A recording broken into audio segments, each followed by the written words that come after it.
Goeiemorgen, good morning, dumela, bonjour, privet.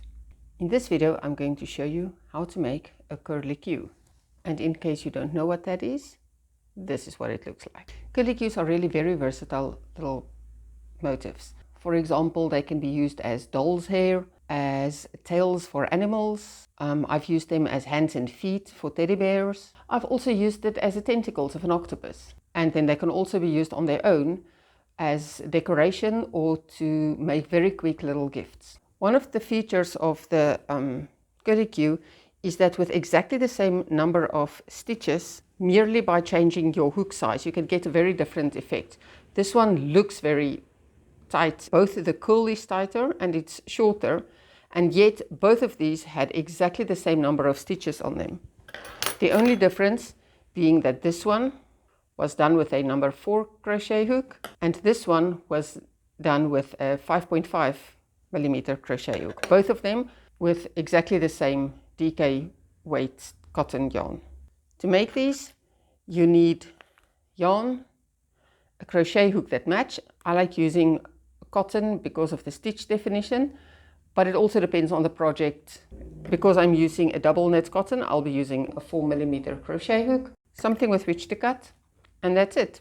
All you need to know in order to make this is how to make a chain stitch and a treble crochet. Please note that when I crochet, I use UK terminology, but when I remember, I will mention the US equivalent and of course, Afrikaans. To start, I'm leaving a longer yarn tail. The reason for that is these two yarn tails make it the beginning and the ending yarn tail can be used to sew it to the project if it's part of a bigger project, or to tie it around something where you use it as embellishment. So leaving a yarn tail, attach your yarn to your hook in whichever method you prefer. I make a slip knot. Then make chain stitches. To make a chain stitch, the yarn on the hook does not count as a stitch. Yarn around hook and pull it through the loop on the hook. That is one chain made. For today, we will make 22 chain stitches.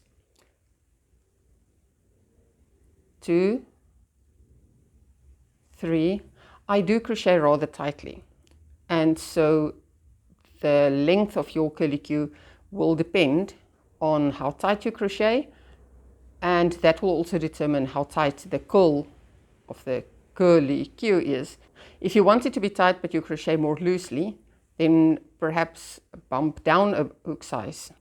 21, 22. For row 1, which is kind of funny because it's the only row we'll be making, the loop on the hook does not count as a stitch. Now you can work anywhere into the chain stitches. For me, simply working into this upper loop is by far the easiest, and since you will not see the chain stitch after the curlicue is made, it really doesn't matter where you work into it. So the loop on the hook does not count as a stitch. You skip the first stitch, skip the second stitch, and into this third stitch you will make a treble crochet. To make a treble crochet, yarn around hook and insert the hook where you need to work. Yarn around hook and draw up a loop. You have 3 loops on hook. Yarn around hook, pull through 2, 2 loops on hook, yarn around hook, pull through 2. We will make another treble crochet in the same place. So again, yarn around hook, insert into that same place where we've just made the treble. You can see it by it being squashed open a bit more. Insert, draw up a loop, pull through 2, and pull through 2. And now make a third treble in the same place. The 2 chains we skipped count as like a turning chain, but it also gives the rounded bottom to the curlicue. And now all you do simply is in every chain, all the way back to where you started, in every stitch, make 3 treble crochets per chain stitch. 1,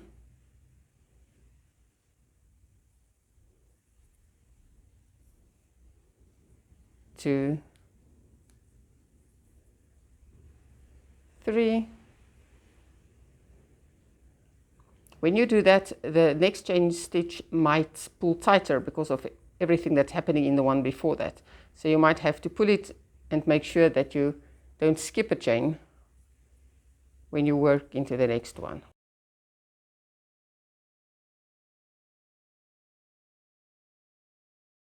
Here you can see how the next chain stitches have been all squished up, and so we will pull to even them out again.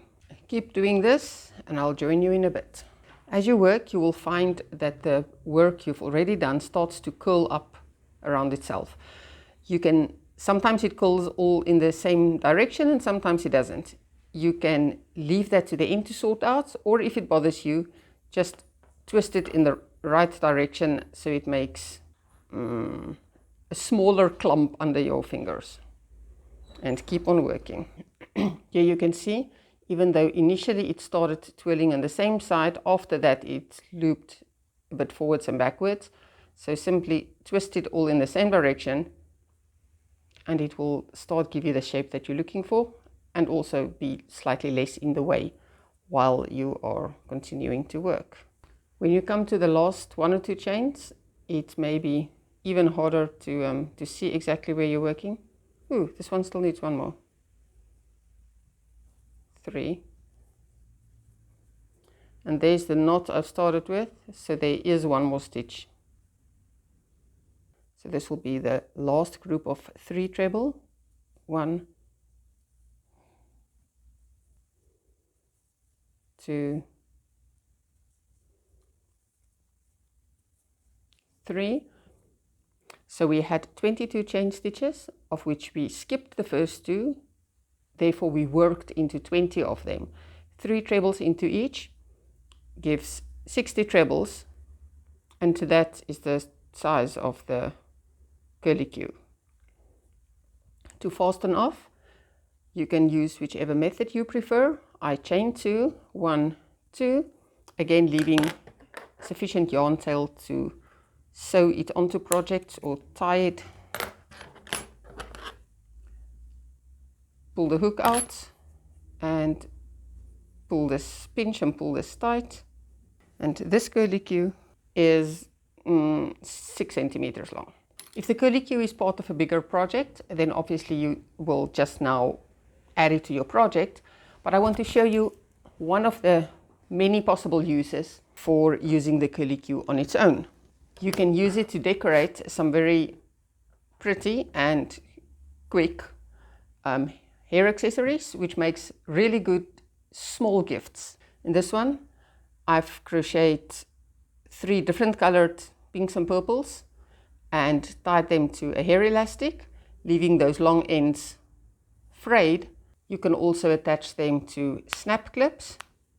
I've attached 2 to this one and 2 to that one in slightly different colors, again leaving the frayed edge. Here are some attached to bobby pins.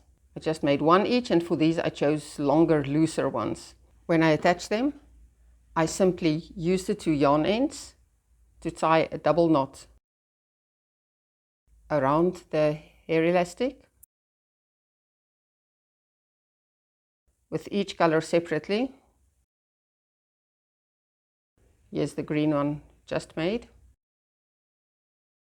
Again, the double knots.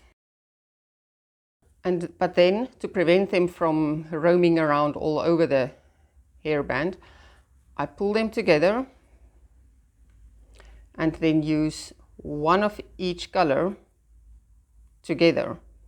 So a red, a white, a green, and on the other side also a red, a white, a green,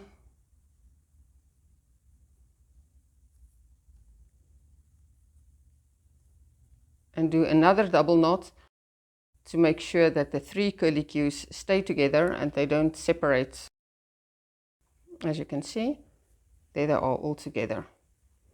And then take all these strings decide a length. I use one slightly longer than the length of the curlicues. Cut them all to the same length, and to fray them, you take the yarn and untwist it like in the opposite direction of where it goes, and they just pull the strands that makes up the cotton yarn. No, the strands that make up the cotton yarn. Pull them apart.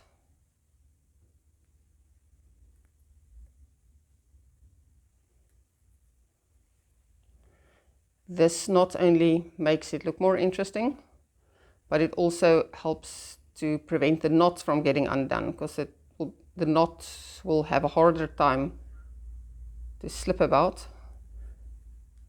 if the frayed edges will mix. If anybody knows of a faster way to do this, by the way, other than stubbornness, using your nails and feigning patience, please let me know. Oh, I've also worked out that each one of these curlicues uses less than 10 grams of cotton wool. In fact, it's less than 10 meters, so very few grams. And now, doesn't that make a perfect little Christmas gift for somebody that likes to dress up for the holidays? Made with 7 curlicues, an elastic, and 2 snap clips. Or if you don't want to do it Christmas themed, there's one just with maybe somebody's favorite colors. Thank you for watching. I hope this will help you make some very quick and easy gifts. Until next time, have fun crafting.